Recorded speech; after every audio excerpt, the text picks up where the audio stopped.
Hey guys, it's Kevin again for Homeland, Season 5, Episode 5, Better Call Saul. Yes, that was literally the title. I mean, that's pretty cool they did that. I don't know if that was intentional, but that's what they called it. Of course, this is not Better Call Saul, but, I thought that was pretty cool.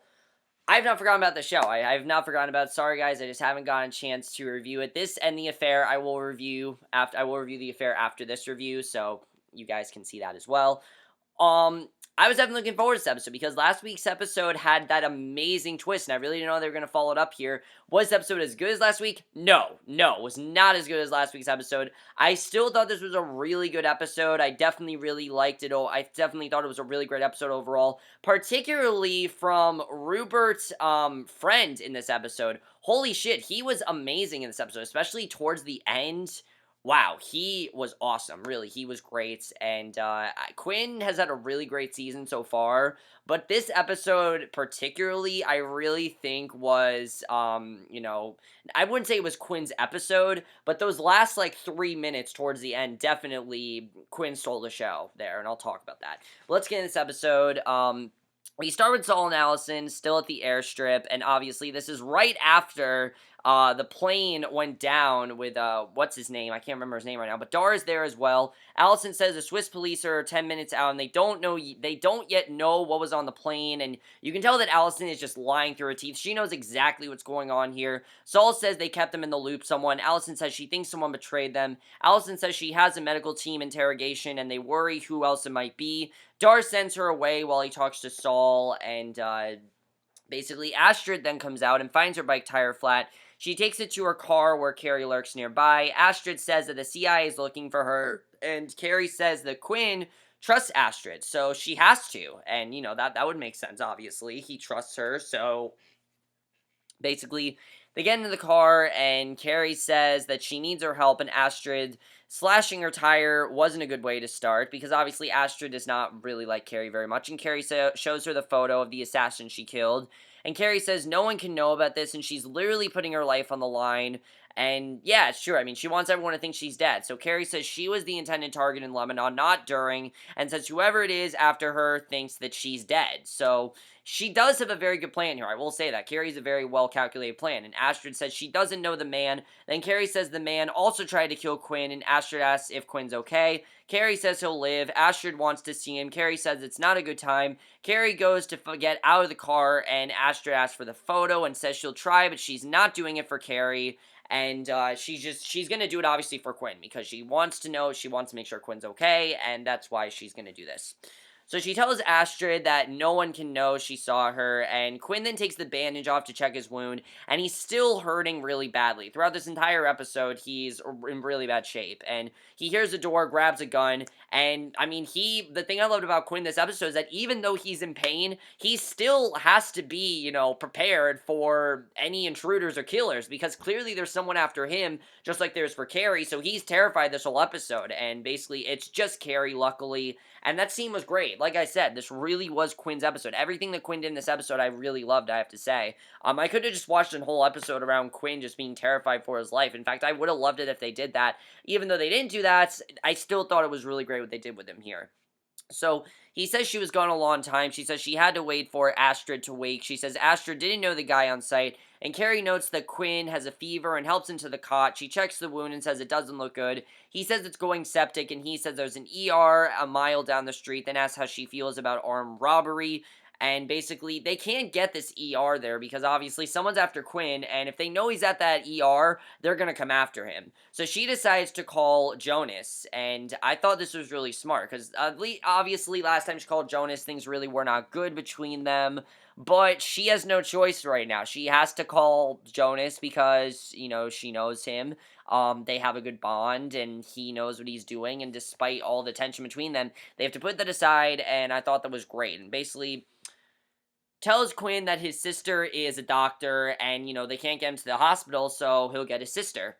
So Gabe is at a strip club. He nods to a girl who looks nervous. She comes to sit by him, then asks where he's been, and he says that Kaja, of course, Corsi's girlfriend, is dead. She says cops are there to talk to Corsi. She says he hasn't been in today. He curses, and she asks if Corsi killed Kaja. He asks her about Kaja's regular Russian customer, and she says that she says Boris, but that wasn't his real name, and she says she'd recognize him. Gabe tells her to come with him. He takes her to the video room, then to the tech room. He asks where and he was last here. She says 4 days ago, maybe. He pulls up video, and he pulls up a video. They watch it on fast forward, and the girl points him out, and Gabe gets a face shot and asks if she's sure. She says she is. He then plugs in a flash drive, copies the file. He has her drape a sheet over the lockers while he puts on a mask. He says everything must be covered so there's no hint of who they are, because obviously they're being targeted too. And he says he owes this to Kaja and Korzi. He puts on a mask. She starts the camera. He says he's Gabe's H. Cloud, and says this video shows a pig who works at the Russian embassy.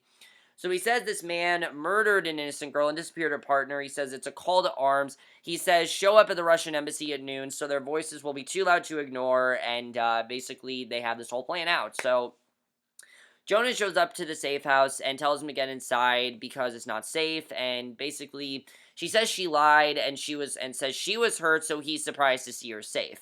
Which, that was the smart thing to do, because why would he want to help out Quinn? Why would he want to help out some other guy? He obviously thinks there's something going on between Quinn and Carrie, so it makes sense why, and I thought that was smart of her. Just everything Carrie did in this episode, I have to say, was very smart. You know, Carrie sometimes does some really dumb shit, but she was actually very smart in this episode, which is something I like.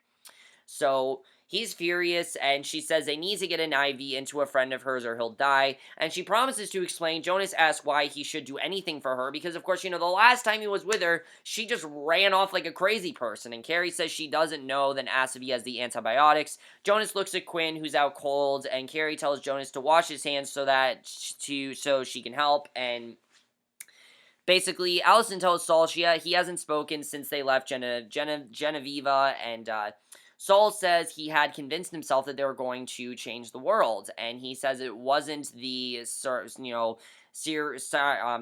You know, he really thought their plan was going to work, but it completely failed, and, you know, Yusuf's plane, he died in it, so he says that was his name, Yusuf, and he says they wouldn't have let the plane get off the ground in Damascus, and she says maybe it's someone who wanted to keep Yusuf out of it, and she suggests Mossad and Itai, and again, she's really manipulating him very well, because we know, of course, that Alison is tied to this. The question is, though, is she possibly working with Mossad and Itai? I mean, Mossad and Itai, I think, are capable, but again, I really feel During is the one that is doing all this. It just feels like During is hiding something, who isn't in this episode that much, but I do feel like During and Alison are working together, definitely.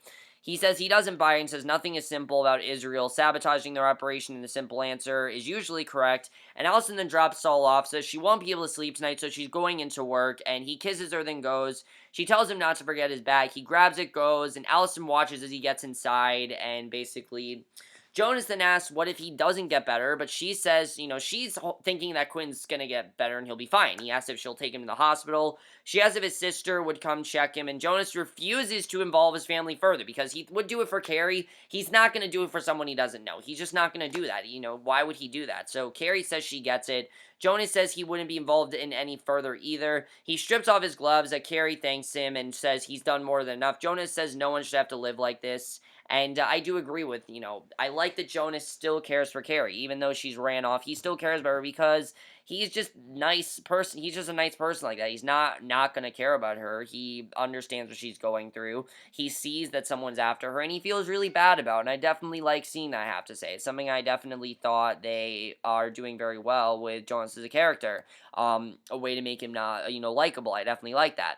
So, Jonas says it's insane, says assassination attempts and gun battles in the streets. He says she needs to find a way to stop it. He says he doesn't want to lose her and thought he had. I was thinking that he was going to be approached by, like, Alison to work against Carrie, but no, that's not what's happening here. So, Carrie looks away, and later Alison is met by Ivan, the Russian, who says all went as planned. She says she got a call from Vasily, but it wasn't Vasily, and he says he was afraid of that, and, Ivan is clearly the man she was talking to on the phone, and basically says he was afraid of that, then says it's not a problem. He says he thinks it was Saul's hitman, and Alison says he will find out she put Carrie's name in the hitbox. He says it might lead to the SVR, but not to her. He tells her to fucking relax, and Ivan says this was your problem, hands her a cell phone showing the photo of a dead Carrie, and it looks fake as hell. I don't know if Alison believes this at all. I mean, it looks fake. It doesn't look real at all. As smart as Carrie is, that photo looks so photoshopped. It looks so fake, and I have no idea how they thought that was real. I mean, it looks so fake. It really does. So Allison says her nerves are shot. Ivan touches her hand, holds it for a moment. He says just a little farther now. He says they're almost there. She says, easy for you to say. He says, don't be scared of Dar, then says he's a pussycat. She says it will take more to turn him against Saul, and that's what he wants to do. He wants to turn Dar against Saul. And that was very interesting. That part I really liked. And the man says Saul's weakness is Israel. And so when Dar comes to her play hard to then go to Saul with a passenger manifest, and Alison agrees. He winks at her and says ciao. Alison asks him to stay with her for a bit longer. He says sure, then turns off his car, then lights a cigarette, passes it to her. They sit swapping it back and forth. Alison's hands are shaking, and she doesn't really know if this plan is going to work and if Saul's going to find out what she's doing. You know, at any moment, Saul could have walked by and seen that. So at the CIA station in Berlin, Alison works the next day. Dar knocks and comes in and tells her something came up. He asks if Saul's in the building. She says he is. And then he asks about their dinner at Itai's. And she says they went to Passover. He says she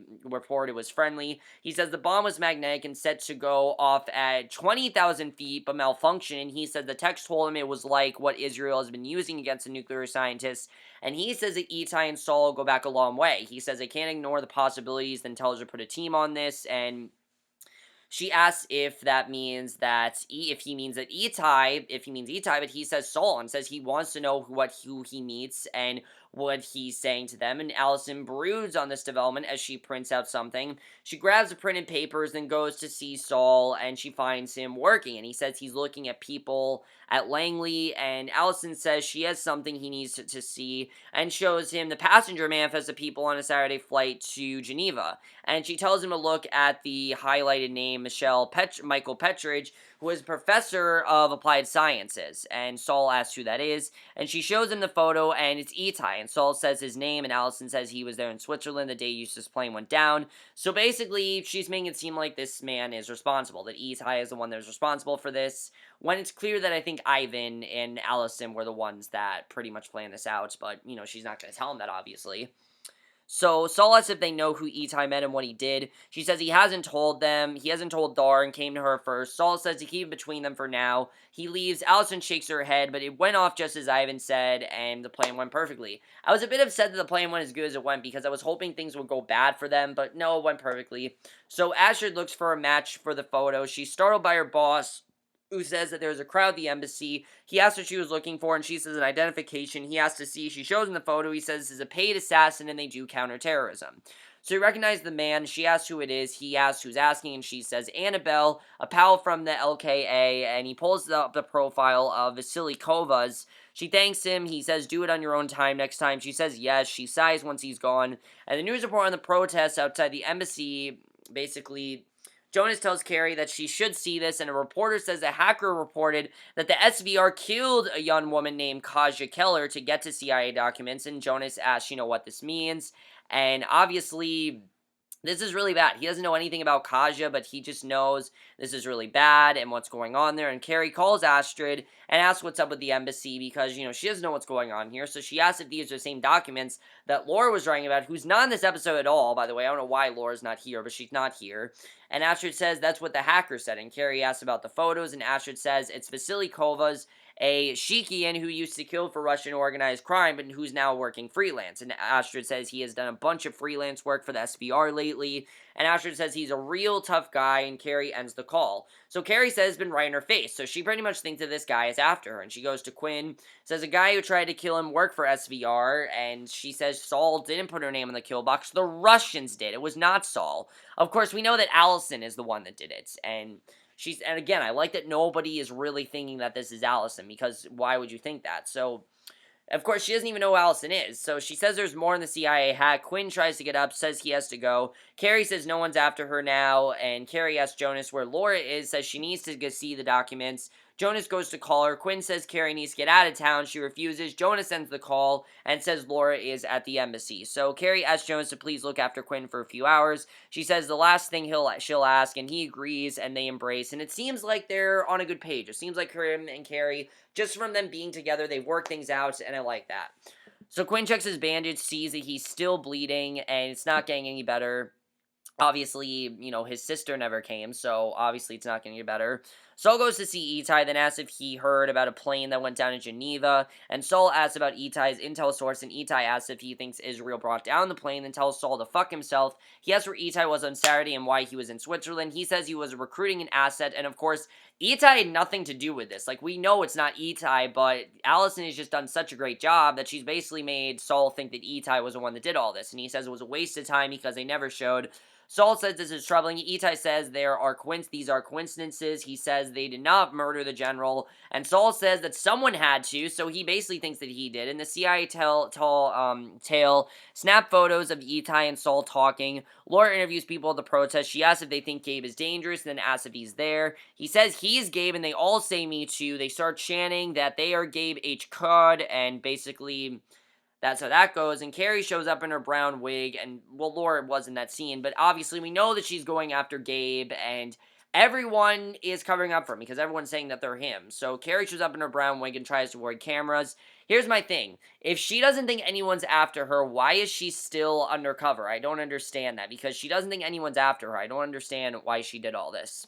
But basically, she buys a mask from a protester, slips it on, pulls up her hood, and works her way through the crowd, drops a phone in Laura's pocket, then moves on. Soldiers put on riot gas nearby. I get that, like, the person could be there, but, like, no one's after her. So Carrie calls the phone. Laura answers. She tells her to get out of there before the cops move in, says she's watching the cops get ready to raid, and tells her to lose her cameraman and meet her at the closest train station. The cops start with tear gas and move into the crowd of protesters. Alison then shows Dar the photos of Saul and Itai and says they have no audio. She says it's probably unrelated. Dar sighs and looks at the photos some more, and it seems like their plan is working. She's going to get Dar and Saul to turn against each other, and it's going to be awesome, honestly. If she can do this very well, I think it's going to be very interesting, and it's going to work out very well. My thing here is that there are so many shows I'm watching where this is happening. Teen Wolf, they did it, Vampire Diaries did it, and now Homeland is doing it. And I feel like those two shows, especially Teen Wolf, did it a lot better. So I don't know if Homeland's going to do this well. It seems like they're doing it well here, but I just don't know if this is really going to work out. We'll have to see. So Laura's in the Baffenhof and comes up an escalator. Carrie sits on a bench waiting, tells her to sit, takes out her phone, and pretend like she's talking on it, and she does. Carrie acts like she's talking on an earbud mic, and Carrie says she needs to see the CIA files. Laura says she doesn't have the files. She says the hacker doesn't have them either. She says the guy's buddy sold them to someone at the Russian embassy. Carrie curses, stands like she's looking for a train, and Laura says that Gabe didn't have the only copy, and says he's downloaded it and didn't delete it from the server, and she says maybe Carrie can get a CIA friend to get them. Because obviously, Gabe is the one that has all the documents, so he would be the one to talk to, and Carrie says they are not her friends, and Laura says she has a few options, and I agree. I mean, she only has so many people that can help her. Any of these people could be coming after her, so, it's only safe to do that. So Quinn's doing poorly, tells Jonas he's cold. Jonas sees the wound is bleeding freely, and here's when we get some amazing stuff with Quinn and Jonas. The rest of this episode pretty much is just Quinn and Jonas, and I love that. I love that we saw this here. I thought this was definitely very well done.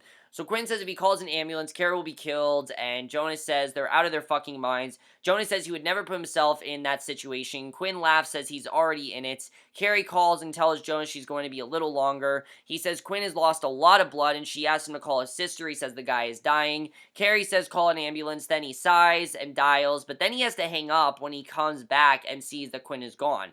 So Jonas runs outside, doesn't see him, he calls for Quinn, and Quinn was hiding inside from him. He's in the garage, makes his way to a case, gets out a gun, puts it down, grabs some zip ties, to zip tie his hands together. Carrie's at a hotel, sees Saul come in. She goes to approach him and lets him walk by, and a tail gets on the elevator before Saul. The man gets off, goes one way, Saul goes the other. He goes into his one room, sees a note on the floor, and the one person she does not want to talk to at all is Saul. She does not want anything to do with him, but she only can do so much that she has to talk to Saul, and I knew that has to be a way to get these two together. I mean, this is Saul we're talking about. He opens it, and it's a stick of blackjack gum. Quinn sits on the docks, painting and quivering from his fever. He tries to zip his wrists together around a concrete block. A man approaches him, speaks to him. Quinn says, "Go away." The man says God sent him to help him. Quinn curses, and the man kneels and says he's injured, says he will take him to a hospital. And Quinn says no hospital because obviously he doesn't want to put Carrie at risk.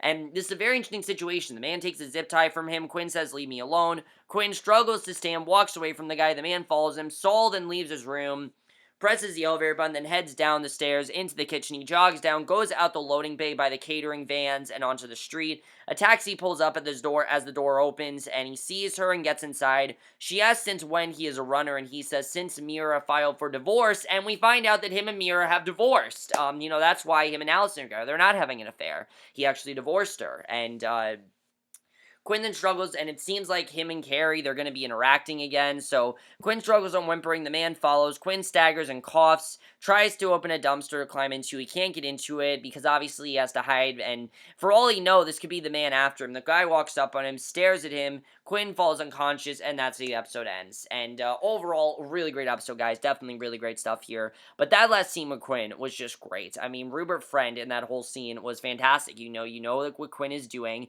You know his motive, and he's had to go on from basically being a cold-blooded killer to being possibly killed. And I definitely like seeing that. I mean, just him having to go through that transition is very interesting, and I really like that. But overall, guys, let's talk about what's going on with Alison. Is Alison's plan really going to work to divide Saul and Dar? I don't know. I mean, they're just so loyal to each other. I don't know if that's really possible. We'll have to see if this can really work out. It seems like Saul and Carrie, Saul has to help her somehow, so we'll have to see what happens with that. What's going to happen with Gabe's plan? Because Gabe clearly has a plan. Laura wants to find him, and Gabe is going to make himself, so she can find him. We'll have to see what happens with that. Jonas and Quinn. What is Jonas going to do about Quinn? Is Quinn going to die? I feel like Quinn is definitely on the verge of dying. I hope that doesn't happen, but this is like Brody. I mean, Brody was there for 3 seasons, then he died, and Quinn's been there since, what, season 2? But he hasn't really played that big of a role since season 3. So I'm thinking seasons 3, 4, and 5, Quinn honestly has a good chance of dying this season. I mean, there are 3 main characters in the show, and if he's one of the ones that dies, I'll be quite upset because he's such an awesome character. But if he's actually going to die, that could be really interesting. We'll have to see what happens with that. Overall, guys, I did not think this episode was as good as last week's, but I still really did like it. Let me know what you guys saw this episode. Also, is Saul going to find out what's going on with Alison? He has to at some point find out, and is Carrie going to find out as well? Is Gabe going to find the person that killed Corsi? Obviously, Corsi's, girlfriend, Kaja. Is he going to find out who did that? That's it for my review. Hope you enjoyed it. We'll see you guys in my next video, which will be for the affair, and I will see you guys for that. Okay, bye.